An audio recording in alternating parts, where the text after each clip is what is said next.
Citizenship. Citizenship பத்தி பார்த்தோம் அப்படின்னா இங்க ஜென்ரலா கொஸ்டினே வந்து 4 மார்க்ல சிட்டிசன்ஷிப் அவ்வளவு மட்டும் தான் கொடுத்துருக்காங்க. ஸோ அப்போ நமக்கு என்ன கேட்கறாங்க அப்படிங்கிறது தெளிவா இல்லை. ஸோ சிட்டிசன்ஷிப் அக்விசிஷன் பத்தி கேட்கறாங்களா, இல்லை டெர்மினேஷன் கேட்கறாங்களா, இல்லை டெஃபினேஷன் ஃபார் சிட்டிசன்ஷிப் கேட்கறாங்களா அப்படிங்கிறது நமக்கு தெரியல. கான்ஸ்டியூஷன் சப்ஜெக்ட் அதுக்கு கீழே வந்து சிட்டிசன்ஷிப் கொடுக்கறதுனால நம்ம கான்ஸ்டியூஷன் பத்தியும் எழுதலாம். இதுலயே வந்து நம்ம என்ன பண்ணலாம்னா ஜென்ரலா சிட்டிசன்ஷிப்னா என்ன, அதை எப்படி அக்வயர் பண்றது, எப்படி டெர்மினேட் பண்றது அப்படிங்கிற மாதிரி எல்லாத்தையுமே கிளாஸிஃபை பண்ணி எழுதிக்கிட்டோம் அப்படிங்கும் போதும் நமக்கு ஓவரால் அதை கவர் பண்ண மாதிரி ஆயிடும். ஓகே, முதல்ல இப்போ வந்து டெஃபினேஷன் ஆரம்பிப்போம். சிட்டிசன்ஷிப் பொறுத்த வரைக்கும் எந்த ஒரு டெஃபினேஷனுமே எதுலையுமே கிடையாது, நம்ம கான்ஸ்டியூஷன்லயும் கொடுக்க கிடையாது. சிட்டிசன்ஷிப் ஆக்ட் 1955 கொஞ்சம் தனியா எனாக்ட் பண்ணியிருக்காங்க, அதுலயுமே இதோட டெஃபினேஷன் கிடையாது. ஸோ இந்த சிட்டிசன்ஷிப் என்ன சொல்லுது அப்படின்னா ஜென்ரலா ஓவராலா உலகம் ஃபுல்லா அக்செப்ட் பண்ண டெஃபினேஷன் அப்படி என்னன்னா ஸ்டேட்டுக்கும் அதுல வாழக்கூடிய மக்களுக்கும் உண்டான ரிலேஷன்ஷிப் தான் இந்த சிட்டிசன்ஷிப். அப்போ அந்த மக்கள் ஸ்டேட்டு கிட்ட கம்யூனிகேட் பண்ணணும் அப்படின்னா சிட்டிசன்ஷிப் அப்படிங்கிற அந்த ரிலேஷன்ஷிப் மூலியமா கம்யூனிகேட் பண்ண முடியும் அப்படின்னு சொல்றாங்க. சரி, சிட்டிசன்ஷிப் வாங்குறதுனால என்ன நன்மை அப்படின்னு பார்த்தோம் அப்படின்னா பல ரைட்ஸ் அண்ட் டியூட்டிஸை வந்து ஃபாலோ பண்ற மாதிரி இருக்கும். இது ஸ்பெசிஃபிக்கா பார்த்தோம் அப்படின்னா சிட்டிசன்ஸ்க்கு மட்டுமே கொடுத்துதான் இருக்கும் அப்படின்னு சொல்லிட்டு நமக்கு சொல்றாங்க இதுல. ஓகே, இப்போ இதுல பார்த்தோம் அப்படின்னா சிட்டிசன்ஷிப் அப்படிங்கிறது நான் சொன்ன மாதிரி அது எந்த டெஃபினேஷனும் கிடையாது. பட் ஜென்ரலா எடுத்துக்கிட்ட டெஃபினேஷன் என்னன்னா ஸ்டேட்டுக்கும் சிட்டிசனுக்கும், அதாவது அந்த பீப்புளுக்கும் உண்டான ரிலேஷன்ஷிப் தான் சிட்டிசன்ஷிப். அப்படி பார்க்கும்போது சிட்டிசன்ஷிப்பும் நேஷனாலிட்டியும் ஒன்னான்னு சொல்லி ஒரு கொஸ்டின் ஏற்படுது. நேஷனாலிட்டி அப்படிங்கிறது என்ன அப்படின்னா ஒருத்தர் ஒரு ஊர்ல ஒரு நாடுல பிறந்திருக்காரு அப்படிங்கிறதுனாலேயே அவருக்கு வந்துடாது. அவருடைய பேரண்ட்ஸ், அவருடைய வம்சாவளி எப்படிப்பட்டது அப்படிங்கிறத பொறுத்துதான் அந்த நேஷனாலிட்டி அப்படிங்கிறது வரும். ஃபார் எக்ஸாம்பிள், அமெரிக்கால 2 இந்தியன்ஸுக்கு பிறந்த ஒரு பையனா பொண்ணாவும் இருக்காங்க அப்படின்னா அவர் வந்து ஒரு இந்தியன் நேஷனாலிட்டி அமெரிக்கன் சிட்டிசன்ஷிப் வாங்கியிருக்காரு அப்படின்னு தான் சொல்ல முடியும். ஒரு இந்தியன் இந்தியால இருக்காரு, அவர் என்ன பண்றாருன்னா அமெரிக்கால போய் சிட்டிசன்ஷிப் வாங்குறாரு அப்படிங்கும்போது அவர் நம்ம உடனே அமெரிக்கன்னு சொல்ல முடியாது. அவர் இந்தியன் தான், ஆனா அமெரிக்கன் சிட்டிசன் வாங்கினா ஒரு இந்தியன் அப்படின்னு சொல்லி நம்ம சொல்லுவோம். ஸோ அப்படி பார்க்கும்போது நேஷனாலிட்டி அப்படிங்கிறதும் சிட்டிசன்ஷிப் அப்படிங்கிறதும் வேற வேற. சிட்டிசன்ஷிப் அப்படிங்கிறது ஒரு லீகல் கான்செப்ட்.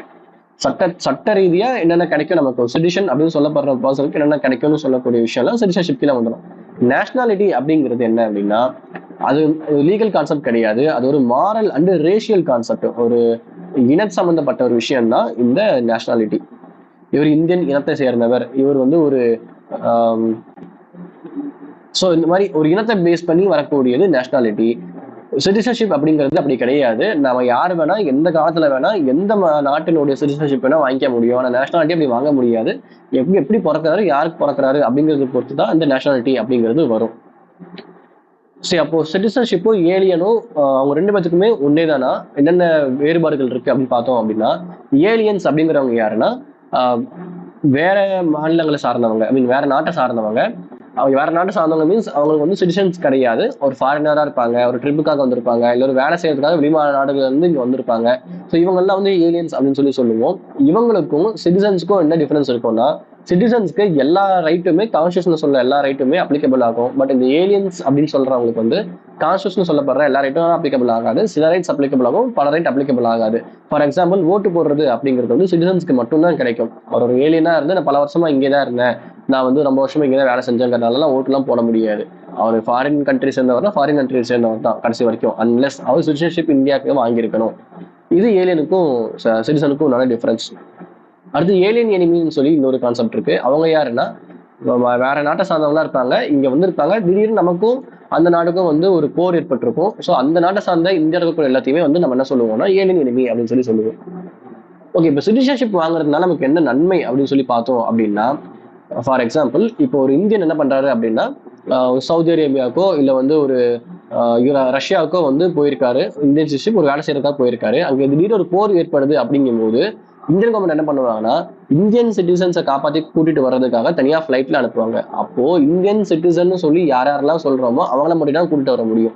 ஸோ அந்த வகையில பார்க்கும்போது சிட்டிசன்ஷிப் அப்படிங்கிறது ஒவ்வொரு பர்சனுக்குமே ரொம்ப ரொம்ப ரொம்ப இம்பார்ட்டன்ட்.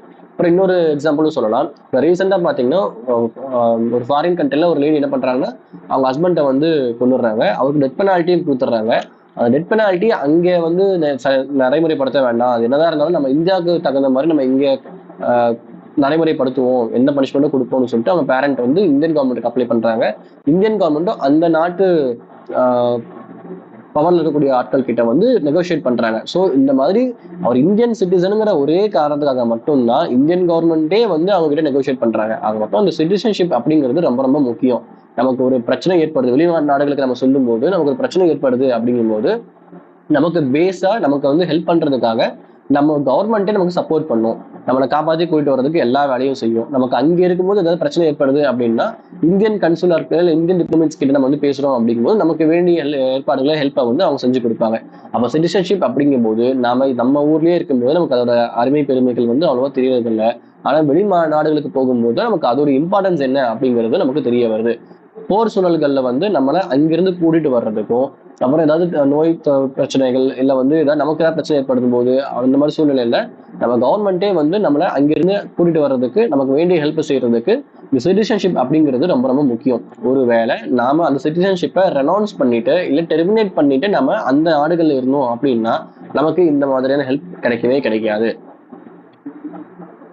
இது வந்து நமக்கு சிட்டிசன்ஷிப்னா என்ன அப்படிங்கிற டெஃபினேஷன் கீழே இதெல்லாம் நம்ம எழுதிடலாம். டிஃபரன்ஸ் பிட்வீனும் எழுதிடலாம். நம்ம இதுக்கு ஒரு ஷார்ட்டா நம்ம என்ன பண்ணலாம் அப்படின்னா, இது கான்ஸ்டியூஷன்ல கேட்கறதுனால கான்ஸ்டியூஷன்ல சிட்டிசன்ஷிப் பத்தி என்ன சொல்லுது, அப்புறம் சிட்டிசன்ஷிப் அமெண்ட்மெண்ட், சிட்டிசன்ஷிப் ஆக்ட் 1955 என்ன சொல்லுது அப்படிங்கிறது நம்ம ரஃபா எழுதிடலாம். கான்ஸ்டியூஷன்ல பாத்தீங்க அப்படின்னா கான்ஸ்டியூஷன் எனாக்ட் பண்ண டைம்ல பார்ட் 2ல சிட்டிசன்ஷிப்னா என்னன்னு சொல்லியிருப்பாங்க. அது இன்னைக்கு காலகட்டத்தில் நடைமுறைக்கு இல்லை. சிட்டிசன்ஷிப் ஆக்ட் 1955 சொல்லி ஒரு ஆக்ட் இருக்கு. அதன் மூலியமா தான் யார் யாருக்கு சிட்டிசன்ஷிப் கொடுக்கணும்னு சொல்லி பார்லிமெண்ட் டிசைட் பண்ணி வச்சிருக்காங்க. ஸோ அந்த வகையில பார்க்கும்போது சிட்டிசன்ஷிப் அப்படிங்கிறது by birth section 3, by descent section 4, by registration section 5, by naturalization section 6, acquisition of territory section 5 அப்படின்னு சொல்லி இந்த 5 வகையா வந்து நமக்கு என்ன பண்றாங்கன்னா சிட்டிசன்ஷிப் நம்மளால அக்வயர் பண்ணிக்க முடியும் அப்படின்னு சொல்லிட்டு அந்த ஆக்ட்ல சொல்லியிருக்காங்க. பிளஸ் இது எப்போ டெர்மினேட் பண்ணலாம் அப்படின்னா, அந்த பர்சன் அவரே வெளிநாடுக்கு போய் அங்க ஒரு சிட்டிசன்ஷிப், இப்போ அமெரிக்காவுக்கு போறாரு, அமெரிக்கன் சிட்டிசன்ஷிப் வாங்கிக்கிறாரு அப்படின்னா நம்ம இந்தியன் கவர்மெண்ட் என்ன பண்றாங்கன்னா, ஒன்னா அவரை ரெனன்சியேஷன் பண்ணி சொல்லுவாங்க, அதாவது நீங்களே விட்டு கொடுத்துருங்க அப்படின்னு சொல்லுவாங்க. அப்படி இல்லைன்னா டிப்ரிவேஷன் பண்ணிடுவாங்க, அதாவது அவருக்கான சிட்டிசன்ஷிப்பை வந்து நிராகரிச்சிடுவாங்க. இந்த சிட்டிசன்ஷிப்பை டிப்ரிவேஷன் எப்ப பண்ணலாம் அப்படின்னா, ஒருத்தர் அவருடைய வேற நாடுக்கு போகும்போது அங்க ஒரு சிட்டிசன்ஷிப் வாங்கிக்கிறாருன்னா அப்ப டிப்ரிவேட் பண்ணலாம். ரெண்டாவது, இந்தியன் சிட்டிசன்ஷிப் அவர் வாங்கியிருக்காரு அப்படிங்கும்போது ஒரு ஃப்ராட் பண்ணி தான் அவர் வாங்கியிருக்காரு அப்படின்னா அப்ப டிப்ரிவேட் பண்ணலாம். அப்போ சிட்டிசன்ஷிப்பை 2 வகையா டெர்மினேட் பண்ண முடியும். ஒன்னு ரெனன்சியேஷன், இன்னொன்னு டிப்ரிவேஷன். ரெனன்சியேஷன் அப்படிங்கிறது அவராகவே சிட்டிசன்ஷிப்பை விட்டு கொடுத்துடுறது.